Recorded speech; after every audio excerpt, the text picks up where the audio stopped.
Welcome to Excel Magic Trick number 1021. Hey, this video we want to talk about a book giveaway for Ctrl-Shift-Enter Mastering Excel Array Formulas. This is July 17th. Now the book isn't quite out yet, about a week, but we're having a book giveaway. You go to this link right here. It's listed right below this video, so look below the video in the description and click on the link. When you go to this site, you got to do two things. You do got to enter to win. There's 10 copies, autographed copies of this book. But the most important thing for all of us at YouTube is to click this. You want to help promote the book, want to read, you got to click it. Enter 10 free autographed copies. Now, I got to show you a great trick. The whole reason I wrote Ctrl-Shift-Enter is because I never saw a single place that listed all the aspects and facts of array formulas. The book is very good in detailing those. Now, in this video, I want to show you two tricks that have to do with array formulas, or two facts. The first one is, and I have two examples here, two formulas.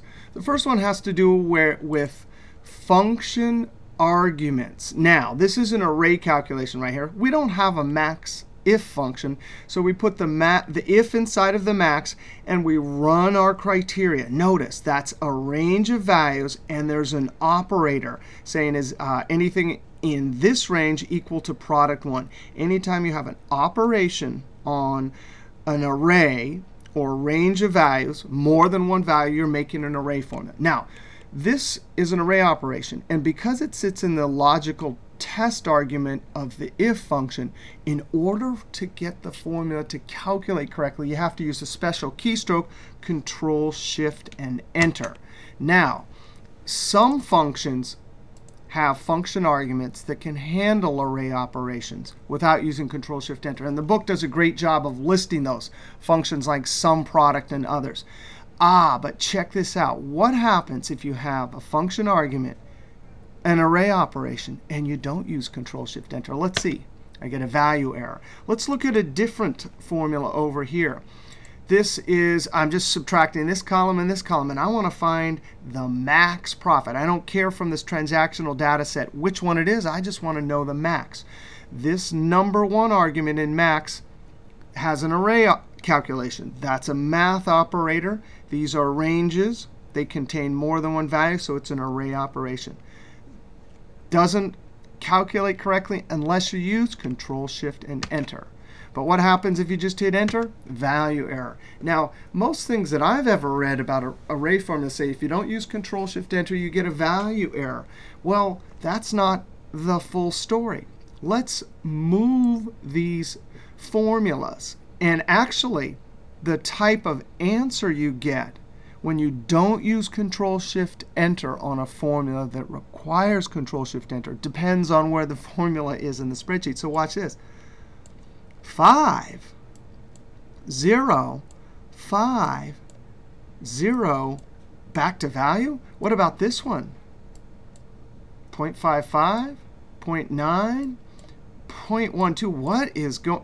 There's the right answer right here. That's the wrong answer, and this is a value error. So those are the three things that can happen. You can accidentally get the right answer, get the wrong answer, or get a value error. The biggest problem with not using Control, Shift, Enter, if I click in the cell, you can see there's no curly brackets up here.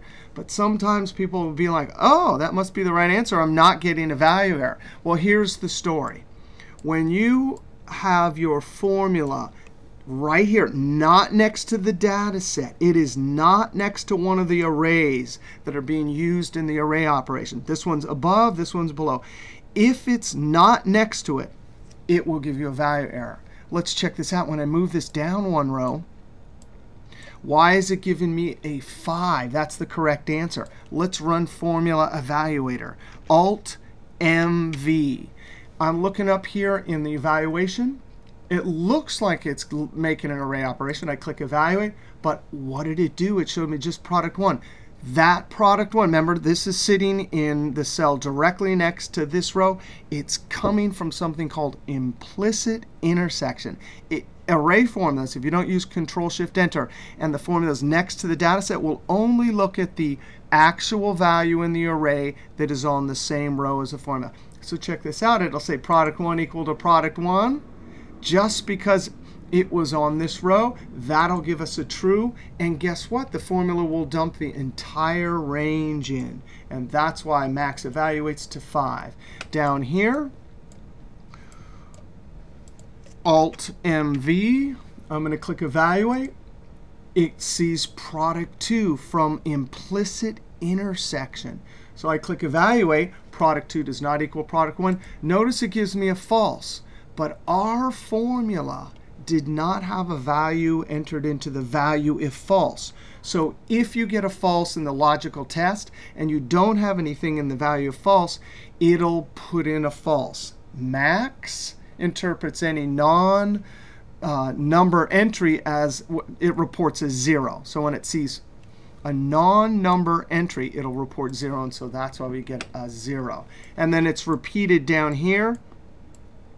We get a 5 only because product 1 is on this row. Now, something slightly different happens with implicit intersection when we're not using the if. So there, we're getting a value error because it's not next to the data set. And by the way, you get when you put it next to the data set, you'll get implicit intersection. It doesn't work above, just next to it.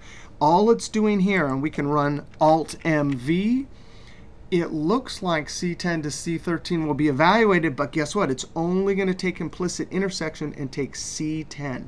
So when I click Evaluate, it only got C10. Here, it'll only get D10. That's implicit intersection, and it gives us the wrong answer. Notice that here, that's 2 minus 1.1. 3 minus 1.8, and by accident, we get the correct answer. When we move it down here, not next to the data set, a value error. So important to know that array formulas not entered properly can give you a value error, the correct answer by accident, or the incorrect answer. So go enter that contest. Absolutely. Where is that contest? There it is. And rate this book. Rate it 5 stars, even though it's probably not that good of a book. All right, we'll see you next video.